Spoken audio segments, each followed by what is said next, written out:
أعوذ بالله من الشيطان الرجيم. بسم الله الرحمن الرحيم.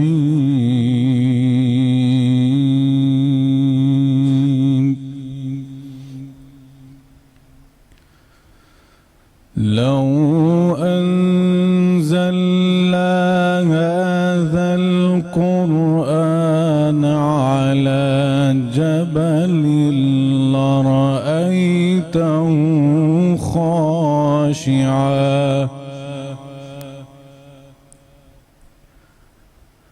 خاشعا متصدعا من خشية الله.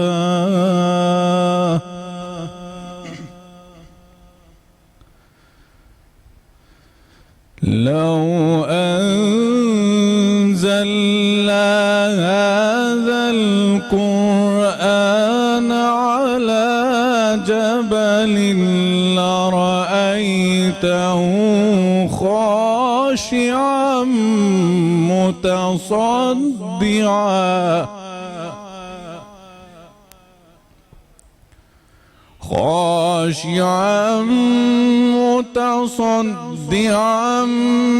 من خشية الله.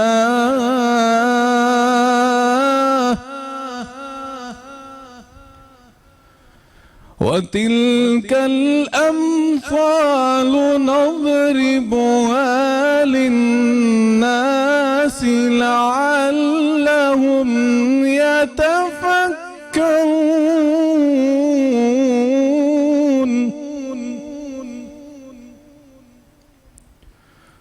هو الله الذي لا إله إلا هو عالم الغيب والشهادة. هو الرحمن الرحيم.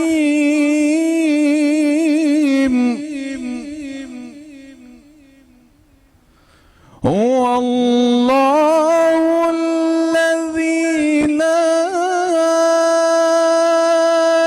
إله إلا هو الملك القدوس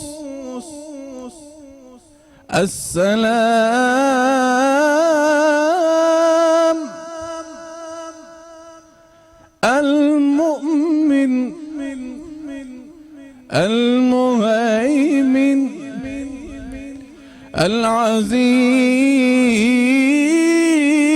العزيز الجبار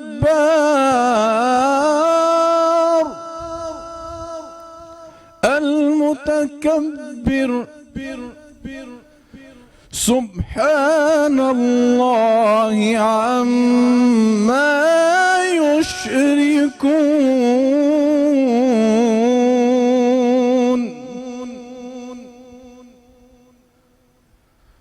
هو الله الخالق البارئ المصور له الأسماء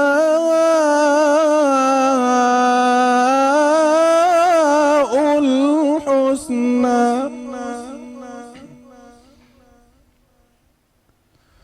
هو الله الخالق البارئ المصور له الأسماء الحسنى. يسبح له ما في السماوات وما في الأرض. يسبح له ما في السماوات والأرض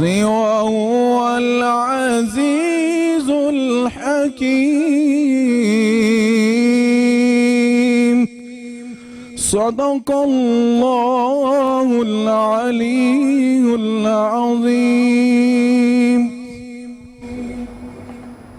بسم اللہ الرحمن الرحیم۔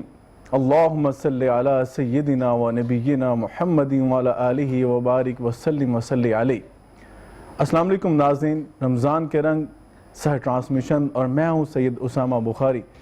ناظرین کرام، رمضان مبارک کا مقدس مہینہ بہت تیزی کے ساتھ گزر رہا ہے، دن پہ دن گزرتے جا رہے ہیں، اور انتہائی خوش نصیب ہیں وہ لوگ جو رمضان مبارک کی برکتوں سے اور اس کے فیوز و برکات سے اپنی جھولیوں کو بھر رہے ہیں۔ میں سمجھتا ہوں کہ جس طرح قرآن نے بیان فرمایا کہ ایام معدودات، یہ گنتی کے چند دن ہیں، جن لوگوں نے اس سے فائدہ اٹھا لیا وہی فلاح پا گئے۔ اور نبی کریم علیہ السلام نے فرمایا اس بندے کی ناک خاک آلود ہو جائے جس نے رمضان کو پایا اور اس میں اپنی بخشش نہ کروا سکا۔ اللہ رب العزت سے دعا کرنی ہے کہ اللہ رب العزت ہمیں توفیق عطا فرمائے کہ ہم رمضان کا احترام کر سکیں، اکرام کر سکیں، اور رمضان مبارک کا جو اصل مقصد ہے، اصل اس کی اسپرٹ اور روح ہے، اس کو حاصل کر سکیں۔ ناظرین کرام، آج کے پروگرام میں ہمارے ساتھ پاکستان کے معروف نعت خواں موجود ہیں۔ میں فیضان علی حجویری صاحب سے ریکویسٹ کروں گا کہ ہمیں نعت رسول مقبول صلی اللہ علیہ وسلم ضرور سنائیے۔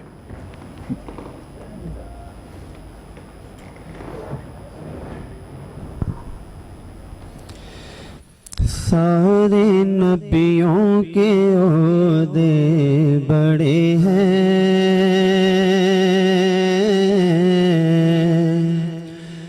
مصطفیٰ کا تو منصب جدا ہے۔ سارے نبیوں کے عہدے بڑے ہیں، میرے آقا کا منصب جدا ہے۔ وہ امام صف انبیاء ہیں، ان کا رتبہ بڑوں سے بڑا ہے۔ وہ امام صف انبیاء ہیں، ان کا رتبہ بڑوں سے بڑا ہے۔ اور کوئی لفظوں میں کیسے بتا دے ان کے رتبے کی حد ہے تو کیا ہے۔ کوئی لفظوں میں کیسے بتا دے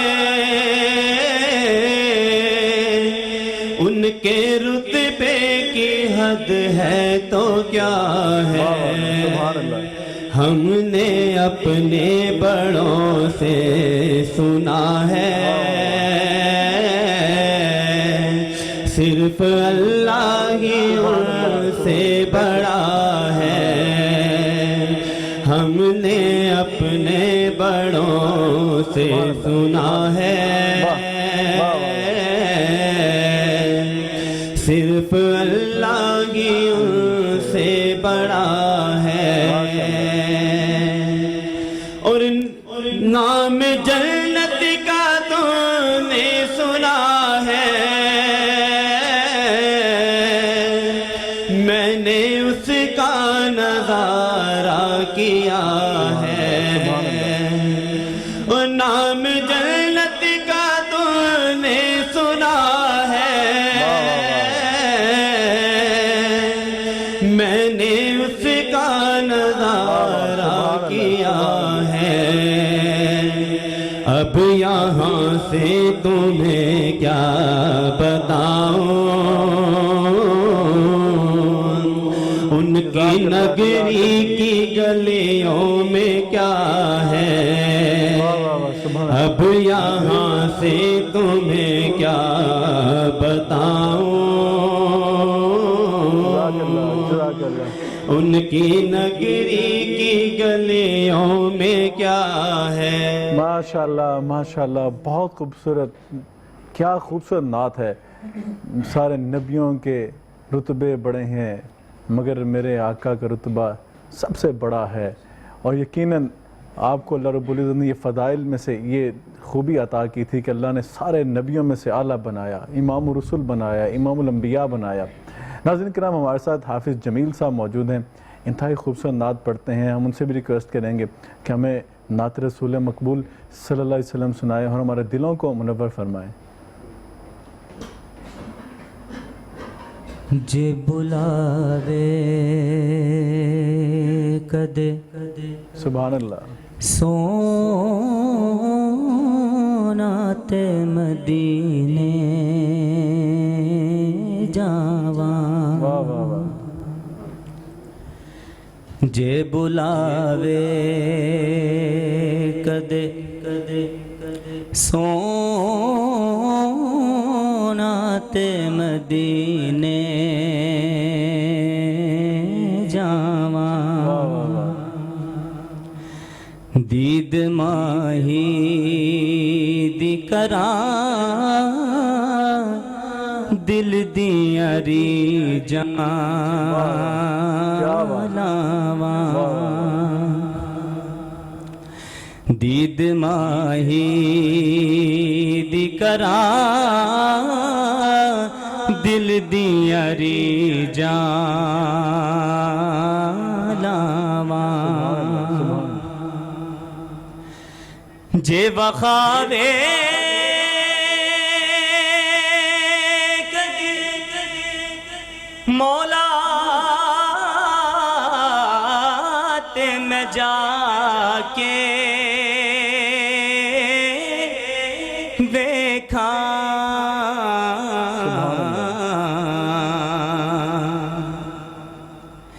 جے وخاوے کدی مولا تے میں جا کے دیکھاں,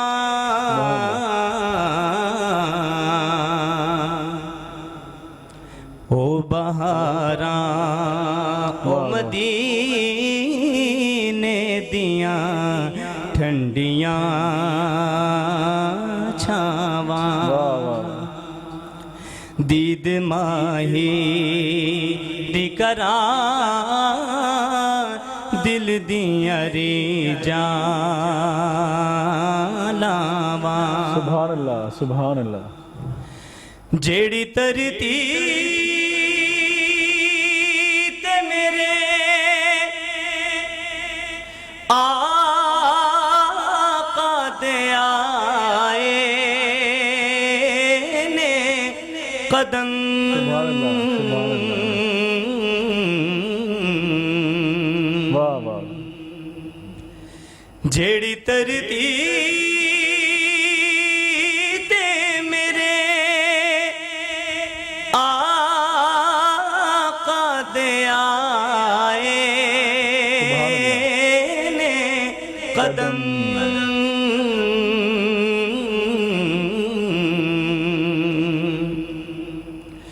اس مٹی نو چما نال اکھاں دے لاواں, سبحان اللہ. اس مٹی نو چما نال اکھاں دے لاواں, جزاک اللہ جزاک اللہ. موت آوے جے کدی شہر مدینے اندر,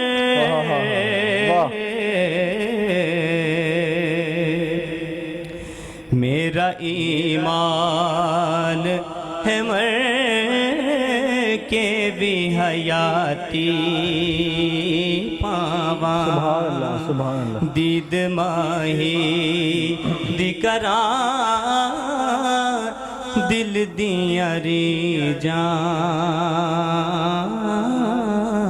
لاواں.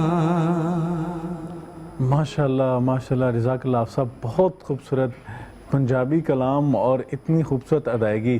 اور لاہوریوں کے چینل لاہور رنگ پہ میں سمجھتا ہوں کہ یہ تو 4 چاند لگا دی اور بڑا انتہائی خوبصورت ہے اور دل کو سرور ملتا ہے جب نعت رسول مقبول صلی اللہ علیہ وسلم، تو ویسے ہی دلوں کو منور کرتی ہے، لیکن پڑھیں جیسے جب آپ جیسے لوگ ہوں اس کی آداب کا خیال رکھتے ہوئے، ادائیگی کا انداز جو خوبصورت ہو تو زیادہ اس کا سرور آتا ہے۔ ناظرین کرام، اسلام ایک مکمل ضابطہ حیات کا نام ہے، زندگی گزارنے کے اسلوب کا نام ہے۔ وہاں پہ انسان چاہے خوشی کی حالت میں ہو، چاہے غمی کی حالت میں ہو، چاہے انسان کی انفرادی زندگی ہو یا اجتماعی زندگی ہو، اسلام ہر پہلو کے حوالے سے ہماری رہنمائی کرتا ہے۔ اللہ رب العزت نے کائنات پہ سب سے پہلا جو رشتہ قائم فرمایا ہے وہ میاں اور بیوی کا ہے، ایک شوہر کا اور اس کی زوجہ کا ہے، یعنی کہ سب سے پہلا رشتہ ہمیں میاں بیوی کا جو عطا کیا ہے۔ اس کے ساتھ ساتھ اس میں بڑی حکمتیں ہیں۔ اللہ رب العزت نے نسل انسانی کی بقا اور اس کا اختراع اور اس کے جو ہے اس کا آگے سلسلہ چلانے کے لیے یہ سلسلہ وضع فرمایا، اور اس کے ساتھ ساتھ شادی کے بندھن کے لیے ایک خوبصورت جو ہے آپس میں محبت، مودت، الفت اور آپس میں رازداری کے ایک خوبصورت نظام جو ہے وضع فرما دیا۔ اور اس کے ساتھ ساتھ خاص طور پر اسلام کا یہ طرح امتیاز ہے کہ اسلام نے حالات و واقعات کے نزاکت کا خیال کرتے ہوئے ایک مسلمان مرد کو 4 شادیوں کا حکم دیا ہے، اور کن حالات میں یہ 4 شادیاں کرنا جائز ہے، اور کن حالات میں ان سارے یہ حالات و واقعات کو سامنے رکھتے ہوئے اگر انسان 4 شادیاں کرتا ہے تو کن چیزوں کا خیال کرنا ہوگا، کس طرح مساوات کرنی ہوگی، کس طرح سارے سسٹم کو چلانا ہوگا، اور اس کے ساتھ ساتھ کس معاشرے میں سب سے زیادہ ایک سے زیادہ شادی کی ضرورت ہے، اور وہ کون سے عوامل ہیں کہ جہاں پر ایک سے زیادہ شادی کی ضرورت تو ہے لیکن اس کے اندر بلا وجہ رکاوٹ بھی موجود ہے۔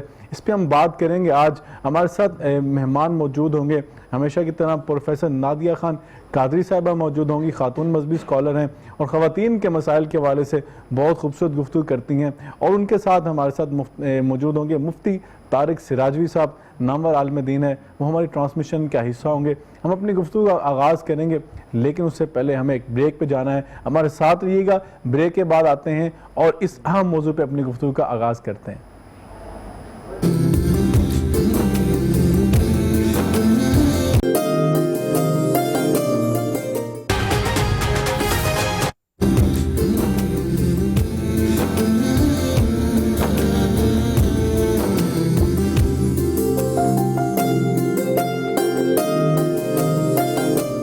رمضان کے رنگ سینڈ ٹرانسمیشن میں آپ کو ایک مرتبہ پھر خوش آمدید کہتے ہیں۔ ناظرین کرام، آج کا موضوع جو ہے بڑا دلچسپ ہے، وہ اس لحاظ سے دلچسپ ہے، ایک تو ہمارے معاشرے کی اس کے اندر آگاہی کے لیے بہت بڑا سبق موجود ہے، اور جس دور میں ہم سے گزر رہے ہیں، میں سمجھتا ہوں کہ کل بھی ہم نے جو پروگرام کیا تھا اس کے اندر بھی یہ ہم نے رونا رویا تھا اور انٹرو میں یہ بات کہی تھی کہ ہم انڈو پاک میں رہنے والے لوگ ہیں، اور پارٹیشن کے بعد جب ہم یہاں پہ آئے ہیں بہت سارے لوگ جو نو مسلم ہوئے وہ اپنے ساتھ بہت سارے رسم و رواج ایسے لے کر آئے جن کا اسلام سے تعلق نہیں تھا، اور ایسی چیزیں ہمارے دین کے اندر وہ رائج ہو گئیں، لوگوں نے اس کو اپنی زندگی کا حصہ بنا لیا جو ہمارے دین سے تعلق نہیں رکھتی تھیں۔ ہمارا دین جو ہے ہر ایک کے حقوق کا خیال رکھتا ہے، چاہے وہ مرد ہے، چاہے وہ عورت ہے، اور چاہے وہ کسی بھی طبقہ فکر سے ہو، ہر ایک کا خیال رکھا جاتا ہے، اور ہر ایک کے انسانی حقوق جو بنیادی انسانی حقوق ہیں ان کے حوالے سے دین اسلام نے ہمیں بڑا فورسفلی کہا ہے، حقوق العباد پہ بڑا زور دیا ہے۔ اسی طرح میاں اور بیوی کا رشتہ جو ہے یہ بڑا اہم رشتہ ہے، دنیا میں قائم کیا جانے والا سب سے پہلا رشتہ ہے، اور اس کے ساتھ ساتھ ایک مسلمان مرد کو ایک سے زیادہ شادی کا اختیار دیا گیا ہے۔ کن حالات میں وہ شادی کر سکتا ہے ایک سے زیادہ، اور کون سے حالات ایسے ہیں کہ جب وہاں پہ شادی ایک سے زیادہ کرنی چاہیے، حالات و واقعات ایسے ہوں، اور کون سی قباحتیں ہیں جو ایک سے زیادہ شادی ہونے نہیں دیتی۔ اس پہ آج گفتگو کریں گے۔ ہمارے ساتھ میں نے پہلے بھی کہا مفتی طارق سراجوی صاحب موجود ہیں، مفتی ٹی وی چینلز پر آپ ان کو دیکھتے ہیں، اور ان کے ساتھ پروفیسر نادیہ خان قادری صاحب موجود ہیں، آپ بھی مفتی ٹی وی چینلز پہ جاتی ہیں اور خواتین کے حقوق کے حوالے سے بہت خوبصورت گفتگو کرتی ہیں، اور اس کے ساتھ ساتھ ہمارے ساتھ ملک کے نامور ثنا خان اور نعت خان محمد رفیق ضیاء صاحب جو استاد کا درجہ رکھتے ہیں، وہ بھی آج ہمارے ساتھ پروگرام میں شریک ہیں، آپ کو بھی خوش آمدید کہتے ہیں۔ سیف الرحمان قاسمی صاحب ہمارے ساتھ موجود ہیں۔ قاسمی صاحب کی نعت سنتے ہیں اور ان کی آواز میں اللہ تعالیٰ نے عجیب سر رکھا ہے، اور عجیب اللہ تعالیٰ نے ان کو آواز کے اندر میں سمجھتا ہوں لہن داؤدی جسے ہم کہتے ہیں وہ عطا کیا ہے۔ جی بسم اللہ کے ذریعے سے صلو علیہ وآلہ صلو علیہ وآلہ صلو علیہ وآلہ صلو علیہ وآلہ صلو علیہ وآلہ۔ اور میں تھا کیا مجھے کیا بنا دیا، واہ واہ واہ، مجھے عشق آمد عطا کیا جی، میں تھا کیا مجھے کیا بنا دیا کہ خاک مجھ میں کمال رکھا ہے، واہ خاک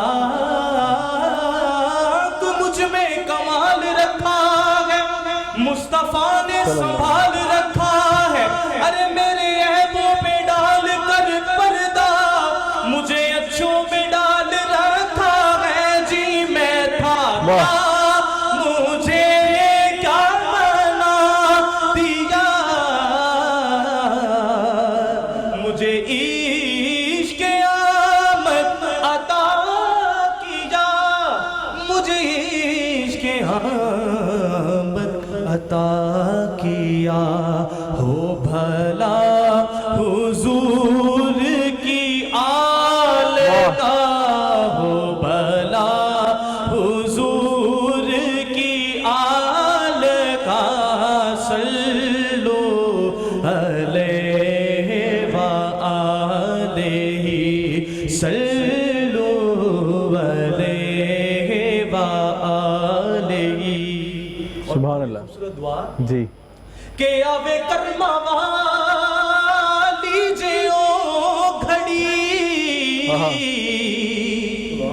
پھر اللہ، میں مدینے گلی گلی جی، آوے کرما والی جیو گھڑی،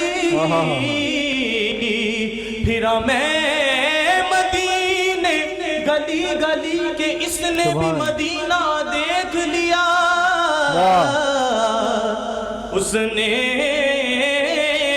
بھی مدینہ دیکھ لیا، میرے آقا کبھی تو میں بھی کہوں کہ میں نے بھی مدینہ دیکھ لیا سبحان اللہ، جی، آوے کرما والی جیو گھڑی، جزاک اللہ، جزاک پھر اللہ، میں مدینے گلی گلی، جزاک اللہ، میں مدینے گلی گلی، کدی ساڑی بھی ہووے حاضری، کدی ساڑی بھی ہووے حاضری، کہ روتا ہوا میں آؤں سبحان اللہ، سبحان اللہ، سبحان اللہ، یہی التجا ہے، یہی دعا ہے کہ یا اللہ وہ گھڑی تو آ جائے جب ہم نے مدینہ دیکھنا ہے، اور یقیناً اب تو دل بہت اداس ہو گیا ہے، اللہ رب العزت وہ راستے جو آسان فرما دے، جن راستوں پر چلتے ہوئے مدینے پہنچ جائیں، مکے پہنچ جائیں۔ آپ یقین جانے ہمارے گناہوں کی بدولت سب کچھ ہو رہا ہے، استغفار کیجئے، توبہ کیجئے، اللہ ہمیں معاف کر دے اور ہمارے لیے حرمین شریفین کے دروازے کھول دے۔ ہم اس قابل تو نہیں ہیں لیکن ہم پہ نظر رحمت فرما، ہم تو نبی کے امتی ہیں۔ ناظرین کرام، اپنے ٹاپک کی طرف آتے ہیں، ڈسکشن کا آغاز کرتے ہیں۔ میں اپنی بہن سے پروگرام کا آغاز کرتا ہوں، کہتے ہیں لیڈیز فرسٹ، تو آپ سے پروگرام کا آغاز کرتے ہیں۔ اب یہ بتائیے کہ اس نام میں جو مرد کو ایک سے زیادہ شادی کے اختیار دیا گیا ہے، اس میں دین کی حکمت کیا ہے؟ بسم اللہ الرحمن الرحیم، اللہم صلی علی سیدنا و مولانا محمد وعلی آلہ وصحبہ وبارک وسلم۔ آج کا ٹاپک یقیناً جو لوگ دیکھ رہے ہوں گے، آپ چاہتے ہیں کہ یہ میں گھر نہ داخل ہو سکوں اور خواتین جو ہیں اور وہ میرے پیچھے آ جائیں، لیکن بہرحال یہ تو ایک بات تھی جو دنیا داری کی، مگر قرآن مجید فرقان حمید میں اللہ رب العزت نے سورہ نساء میں کہا ہے، اس کے شروع میں ایک چیز مینشن کروں گی میں۔ جی، اللہ رب العزت نے شروع میں ایک چیز کہی ہے، وہ بھی اللہ سے سوائے سبحان اللہ، شروع کیا، اور قصد آتا ہے، ٹھیک ہے، لفظ آ رہا ہے اس کا، وہ لفظ جو ہے اس کا معنی جو ہے اس کا یہ ہے کہ عدل اور انصاف، یعنی اس آیا مبارکہ کو شروع میں جس میں حکم دیا کہ بہترین مرد وہ ہیں جو 2 3 اور 4 شادیاں کریں، لیکن شروع میں پہلے اللہ رب العزت نے کہا اللہ، یعنی سوائے اس کے کہ انصاف، یعنی اس میں امام جتنے بھی مفسر ہیں وہ اس کا ایک ترجمہ کرتے ہیں شروع کی آیت کا ہی، پہلے لفظ کا ہی، وہ یہ کہتے ہیں کہ اس کا مطلب ہے عدل انصاف۔ پھر اللہ رب العزت آگے چل کے پھر اس کو سادہ الفاظ میں کہہ دیتا ہے اللہ تعدلون، اگر تم اعتدال نہیں کر سکو گے، پھر منع کر دیا اللہ رب العزت نے۔ اب جو اللہ رب العزت نے اسلام میں مرد کو شادیاں 4 کی اجازت دی، تو اس کی ہسٹری پہلے جو ہے وہ حضور کے زمانہ میں وہ کچھ بتاتی چلوں کہ اس دور میں جنگیں جو ہیں وہ ہوتی تھیں اور مرد جو ہے وہ شہیدوں کے درجے جو ہے وہ پہ فائز ہو جاتے تھے اور شہادتیں زیادہ ہوتی تھی اور خواتین کم تھیں، وہ حکم آیا اور بہت سے جو روسا ہیں انہوں نے ویسے ہی بہت زیادہ شادیاں کی ہوئی تھی، یعنی تعداد نہیں تھی، اور اس کے علاوہ لونڈیاں بھی موجود ہوتی تھی۔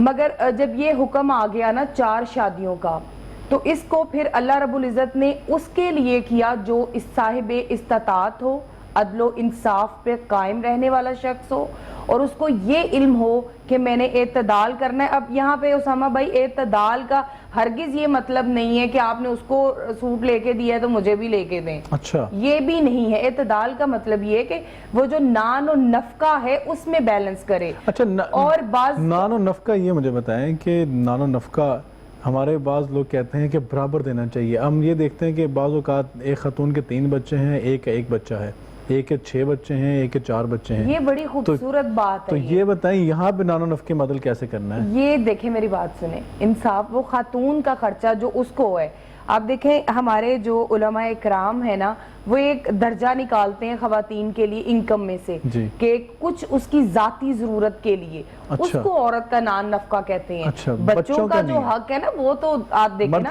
وہ مرد کے ذمہ ہے، اس کی اولاد ہے، وہ جتنا بھی ہاں جی وہ جو عورت کو دے رہے ہیں نا بیسک جو خرچہ دے رہے ہیں وہ عورت کا نان و نفقہ ہے۔ اس میں اگر کوئی 10,000 انکم ہے تو وہ 500 روپیہ نکال کے دے اس کی ذاتی ضروریات زندگی پورا کرنے کے لیے، اگر کسی کی 20 ہے تو وہ 2,000 دے دے۔ یہ ایک لمٹ ہے جو ہمارے علماء اکرام اور مفسرین نکالتے ہیں خاتون کی۔ بچے اگر زیادہ ہے کسی عورت کے تو اس کو خرچہ زیادہ جائے گا۔ اچھا یہ بڑا اہم انہوں نے پوائنٹ اٹھایا ہے میری بہن نے کہ عورت کا جو حق ہے خاص طور پر اس کا ذاتی جو خرچہ ہے اس میں جو ہے آپ نے برابری کرنی ہے 4 خواتین کے اندر، اور جب بچے اگر ان کے لیمٹ میں کس کے زیادہ ہیں 3 ہیں، کسی کا 1 ہے، کسی کے 5 ہیں، تو اس میں آپ کے بچے جو ہیں وہ آپ کے ذمہ ہیں، مرد کے ذمہ، عورت کے ذمہ نہیں ہے۔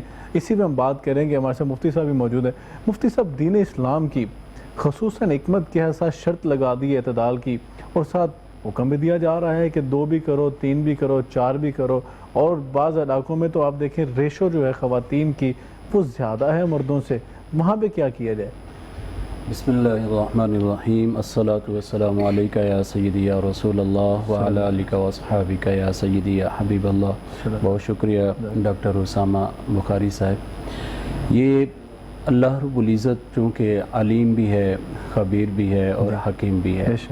اللہ رب العزت نے جو پوری کائنات بنائی ہے وہ پہلے دن سے اور آخری دن تک جب تک یعنی دنیا قائم ہے اور دنیا ختم ہو جائے گی، رب سارے معاملات سے واقف ہے، کیونکہ علام الغیوب ذات ہے، وہ جانتا ہے کہ انسان کی ضروریات کیا ہے۔ وہ رب العزت پہلے ہی اس نے سارا نظام بنا کے انسان کے لیے لوح محفوظ میں رکھ دیا، لوح محفوظ سے پھر اپنے پیارے حبیب علیہ الصلاۃ والسلام پر آپ کے قلب اطہر پر نازل فرمایا۔ اسی قرآن مجید میں ابھی میری بہن صاحبہ یہ فرما رہی تھی جو حکمت یہ بھی ہے، اسی کو میں تھوڑا سا آگے بڑھاتے ہوئے عرض کروں گا۔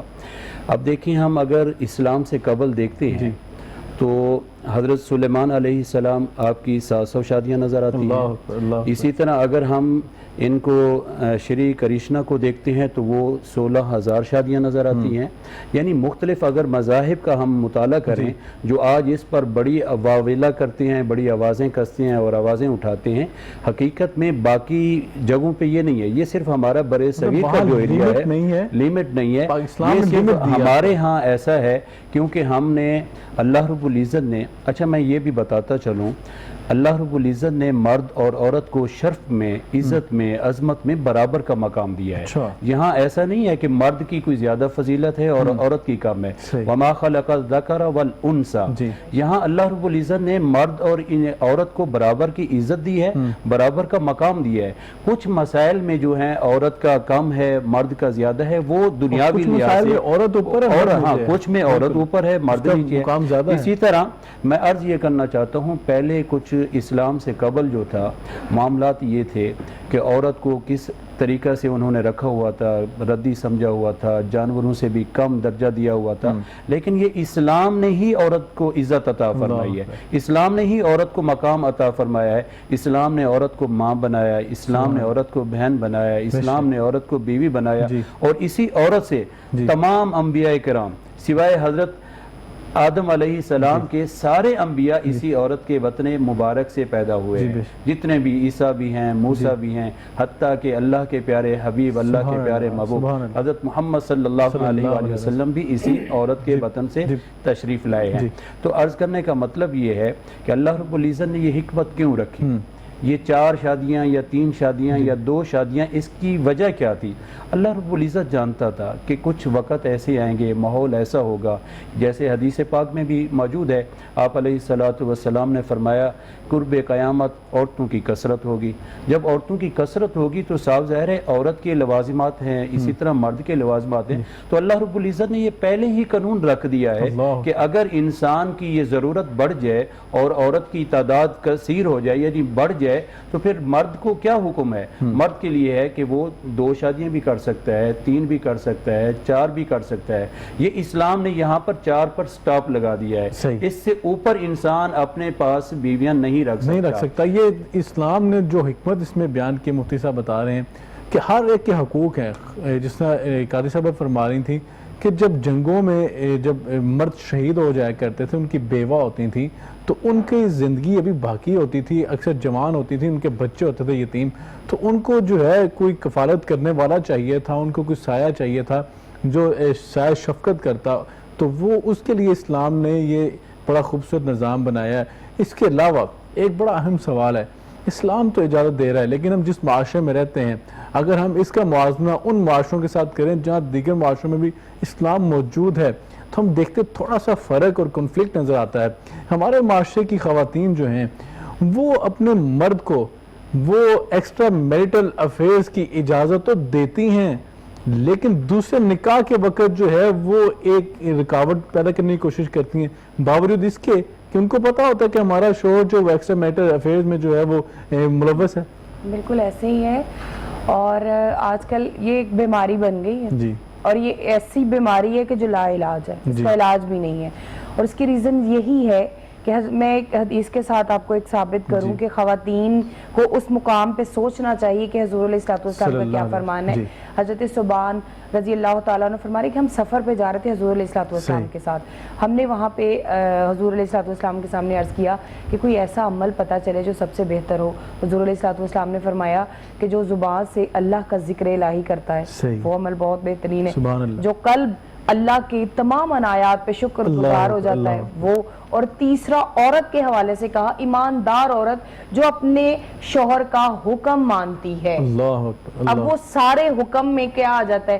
شادی بھی آ جاتی ہے. ایک اسامہ بھائی بات یہاں میں آپ کی مینشن جو وہ کرنا چاہتی ہوں، فاطمہ تو زہرا سلام اللہ علیہا کے حوالہ سے، ان کی شادی مولا علی کے حوالہ سے کچھ اشکالات ہیں، ان کا ازالہ کرنا چاہ رہی. اچھا، جب ان کو ابو جہل کی بیٹی کے لیے آفر کی گئی، جی بیسیکلی اس کو لوگ بنیاد بناتے ہیں کہ حضور علیہ السلام نے اپنی بیٹی کے لیے منبر پہ کھڑے ہو کر یہ کہا تھا کہ یہ فاطمہ زہرا کا شوہر دوسری شادی نہیں کر سکتا. اچھا، اس کے پیچھے حقائق کیا تھے اس کو جانے بنا ہم اس کی مثال کو آگے رکھ دیتے ہیں. صحیح. جو آج کے دور میں یہاں پہ اور یہاں پہ آپ کے ٹی وی چینل کے توسل سے میں لوگوں تک پہنچانا چاہتی ہوں کہ حضور علیہ السلام نے جب مولا علی کو آفر ہوئی ابو جہل کی بیٹی، بعض جویریہ کہتے ہیں، مختلف نام ہیں ان کے، تو ان کی آفر ہوئی شادی کی تو حضور علیہ السلام کا رخ انور سرخ ہو گیا. اب کچھ جو مفسرین، کچھ جو ہمارے علماء اکرام ہیں وہ اس کی شرح میں اس طرح کرتے ہیں کہ حضور علیہ الصلوۃ والسلام بدعات منی کا جو ہے نا ایک اس کی شرح کرتے ہیں کہ فاطمہ مجھ سے ہے، فاطمہ میرے جگر کا وہ ٹکڑا ہے کہ جس میں میری روح بستی ہے. تو اس وجہ سے ان کو اگر تکلیف ہو یا ان کو ناگوار گزرے تو وہ مجھے بھی ناپسند ہے. مگر میں جو سمجھتی ہوں بات وہ یہ بات تھی کہ حضور علیہ الصلوۃ والسلام کا ایک فکرہ جو ہے وہ بڑا فٹ ہے کہ میں حرام کو حلال اور حلال کو حرام نہیں کرنا چاہتا. اس کے پیچھے وہ ساری حقیقت تھی جو کہ لوگ اور ہماری خواتین اس کو سمجھتی نہیں ہے. وہ حقیقت یہ تھی کہ وہ چونکہ کافر کی بیٹی تھی، نیا نیا اسلام قبول کیا تھا، اب اس کے پیچھے کیا عزائم تھے وہ حضور علیہ الصلوۃ والسلام بہترین جانتے تھے. اللہ کے رسول اور ان چیزوں کو اگر ہم اس چیز کو غور کریں اور اس کو بنیاد بنا کے یہ کہیں کہ حضور علیہ الصلوۃ والسلام نے شادیاں نہیں کی؟ کیا حضور علیہ الصلوۃ والسلام نے سب سے پہلے خدیجۃ الکبریٰ سلام اللہ علیہا سے شادی کی اور کہتے ہیں جی حضور علیہ الصلوۃ والسلام نے ان کے دور میں دوسری شادی نہیں کی؟ دیکھیں اس وقت حضور علیہ الصلوۃ والسلام ابھی اتنی استطاعت نہیں رکھتے تھے کہ وہ دوسری شادی کرتے. انہوں نے ایک رول آف ماڈل ہے ہمارے لیے، وہ بنیادیں رکھی ہیں. اور اگر اس کو بناتے ہیں تو یہ واضح ہو گیا کہ خاتون جو ہے، ایک تو سب سے پہلی جو بات ہے وہ یہ آتی ہے، ہمارا جو اسٹیٹ ہے وہ حکومت ہے یا کہہ لیں ہمارا قانون ہے، وہ کہتا ہے جی عورت سے اجازت، دین تو اس میں کہیں بھی نہیں لکھتا کہ اجازت لینی چاہیے. یہ تو مرد کا بنیادی حق ہے. بڑا اہم سوال ہے اور میں چاہ رہا تھا کہ اس پہ ڈسکشن بھی ہو. مفتی صاحب کو بھی اس میں ایڈ کر لیتے ہیں. مفتی صاحب یہ بتائیے کہ ہمارے دین اسلام میں شریعت میں کہا گیا اس کی اجازت نہیں ہے، لیکن کیا مشورہ بھی ضروری نہیں ہے؟ ہم نے اپنی بیوی کو، جس کو ہم نے شریک حیات بنایا ہے، رازداری والی دوست بنایا ہے، اپنے دکھ درد کا ساتھی بنایا ہے، اب زندگی میں ایک موڑ آیا ہے جس نے آپ کی خاطر قربانیاں دی ہیں، جو آپ کے بچوں کی پرورش کر رہی ہے، جو آپ کی دن رات خدمت کرتی ہے، جو اپنے ماں باپ کو چھوڑ کے آئی ہے، تو کیا اس سے مشاورت کرنا، مشورہ کرنا بھی اس چیز کے بھی گوارا نہیں سمجھتے ہیں؟ نہیں اسامہ بھائی، مشورہ ضرور ہونا چاہیے کیونکہ قرآن کریم میں آیا ہے ہن لباس لکم وانتم لباس لہن. سبحان اللہ. تو دیکھیں جب ایک جسم بن گئے، ایک جان بن گئے، تو پھر یہ والی بات تو بالکل نہیں، اسلام اس کی ہرگز اجازت نہیں دیتا کہ انسان چھپ کر اس طرح کر کے جو ہے نا وہ خوشیاں حاصل کرنا چاہے. یہاں ساری چیزوں کو دیکھنا چاہیے. وہ یہ بھی دیکھے کہ یہ میری ہم سفر ہے، میری شریک حیات ہے، میرے بچوں کی ماں ہے، اس کا بھی دل ہے، اس کی بھی خواہشات ہیں، وہ ساری چیزیں لے کر چلے تو پھر خوشیاں آتی ہیں. لیکن اصل مسئلہ یہ ہوتا ہے ہمارے ہاں، اصل میں جیسے آپ نے شروع میں کہا کہ ہمارے ہاں ایسا ہوتا ہے کہ ہم کچھ ایسی رسومات لے کر آتے ہیں. ہم نے دیکھا، ہندوؤں کو دیکھا، ہم نے دوسرے مذاہب کے لوگوں کو دیکھا اور ہم اسی پر جناب سٹل قائم ہو گئے کہ ہم نے بھی اسی طرح چلنا ہے. جبکہ آپ باقی عرب میں دیکھیں تو آج تک بھی وہاں پر لوگ 4 شادیاں کرتے ہیں اور بڑے فخر سے بیویاں اکٹھے رہتی ہیں اور گھر اکٹھے رہتے ہیں. اصل مین مسئلہ یہ ہے ہمارے ہاں جو ہے، ہمارا ملک ہے یا ساتھ والا ہمارا ملک ہے، لوگ اتنے امیر نہیں ہیں، اتنا ان کے پاس پیسہ نہیں ہے. شادی کرنے کے لیے 4 چیزوں کا ہونا ضروری ہے. اس کے پاس ایک تو پہلے قوت ہونی چاہیے، پھر اس کے پاس وہ دولت ہونی چاہیے، پھر تیسرے نمبر پر اس کے پاس وہ عدل بھی ہونا چاہیے، چوتھے نمبر پر اس کے پاس وہ بردباری بھی ہونی چاہیے. جب یہ ساری چیزیں بندے کے پاس موجود ہوں تو پھر یہ سٹیپ اٹھائے گا. میرے خیال میں اس کی شریک حیات بھی اعتراض نہیں کرے گی. ایک اس کے گھر اس سے چلتا نہیں ہے، اس میں وہ رو رہا ہوتا ہے، روزانہ سر پیٹ رہا ہوتا ہے، جی میں کیا کروں میں کیا کروں، پھر نام لے دوسری شادی کا تو پھر تو اسے مار پڑنی ہوتی ہے. اچھا مفتی صاحب، آپ کی اس بات سے ایک سوال اور بھی نکلتا ہے نا کہ ایک بندہ نبی صلی اللہ علیہ وسلم کی خدمت میں حاضر ہوا، اس نے کہا اللہ کے رسول میری شادی ہوئی ہے تو میرے گھر فاقوں کی صورتحال ہے، تو آپ نے فرمایا ایک اور شادی کر لو. تو پھر اس نے شادی کر لی.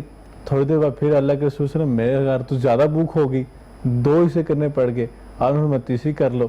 تو آپ فرما رہے ہیں کہ قوت و استطاعت ہونی چاہیے. اصل میں اسامہ بھائی کچھ چیزیں ہوتی ہیں خاص، جیسے کہتے ہیں نا آما دی خاصاً دی گل آما آگے کرنی مناسب نہیں. اسی طرح کچھ لوگوں کو رسول اللہ صلی اللہ علیہ وآلہ وسلم نے خاصیت دی ہے، تو ہر بات کو ہم برابری پر نہیں تول سکتے. یہاں پر اس چیز کا جو حکم ہے دیکھیں، سب سے پہلے قرآن مجید. قرآن مجید میں اللہ رب العزت نے جو حکم دے دیا وہ واضح حکم ہے. وَإِنْ خِفْتُمْ أَلَّا تُقْسِطُوا فِي الْيَتَامَى فَانكِحُوا مَا طَابَ لَكُم مِّنَ النِّسَاءِ مَثْنَىٰ وَثُلَاثَ وَرُبَاعَ فَإِنْ خِفْتُمْ أَلَّا تَعْدِلُوا فواحدۃ او ما ملکت ایمانکم۔ اللہ۔ تو اللہ نے جو حکم دیا ہے، سب سے پہلے جو مسلمان کے لیے حکم ہے وہ قرآن کریم کا ہے۔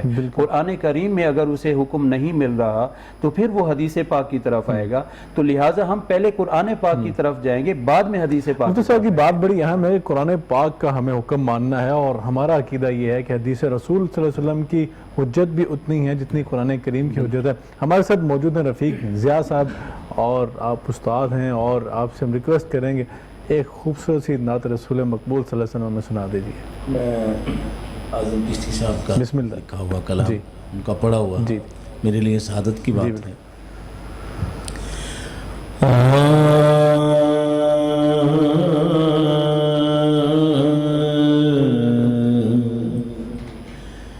ایسا کوئی محبوب نہ ہوگا، نہ کہیں ہے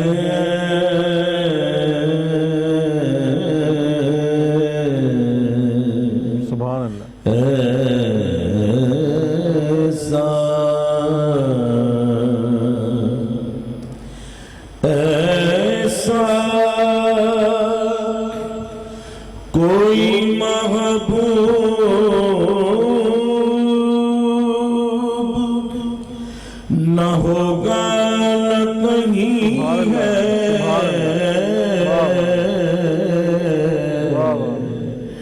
بیٹھا ہے چٹائی پہ مگر عرش نشین ہے، کیا بات ہے، کیا بیٹھا ہے چٹائی پہ مگر عرش نشین ہے،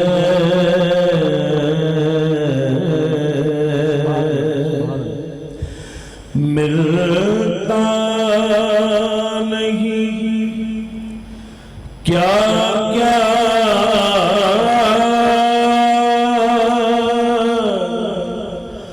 دو جہاں کو تیرے در سے،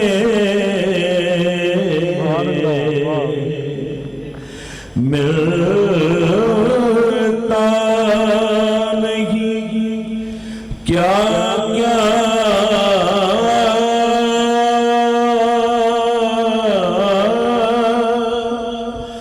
دو جہاں کو تیرے در سے،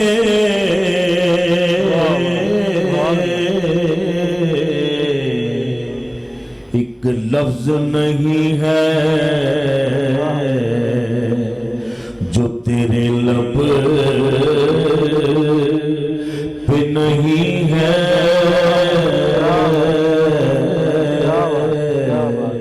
ایک لفظ نہیں ہے جو تیرے لب پہ نہیں ہے، ایسا کوئی محبوب سبحان اللہ۔ ہر ایک کو میسر کہاں اس در کی غلامی، ہر ایک کو میسر کہاں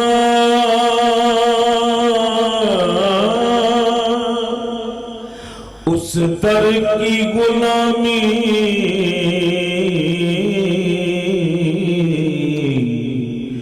اس در کا تو دربان بھی جبریل امی ہے،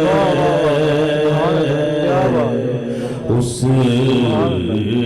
در کا تو دربان بھی جبریل امی ہے، دل گریاں اپنا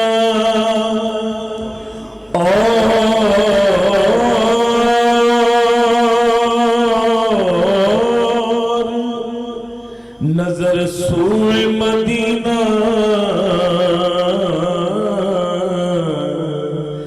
دل گری اپنا اور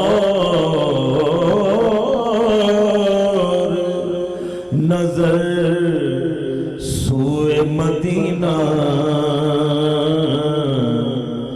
آزم تیرا انداز طلب کتنا حسین ہے آزم تیرا انداز طلب کتنا حسین ہے ایسا کوئی محبوب نہ ہوگا نہ کہیں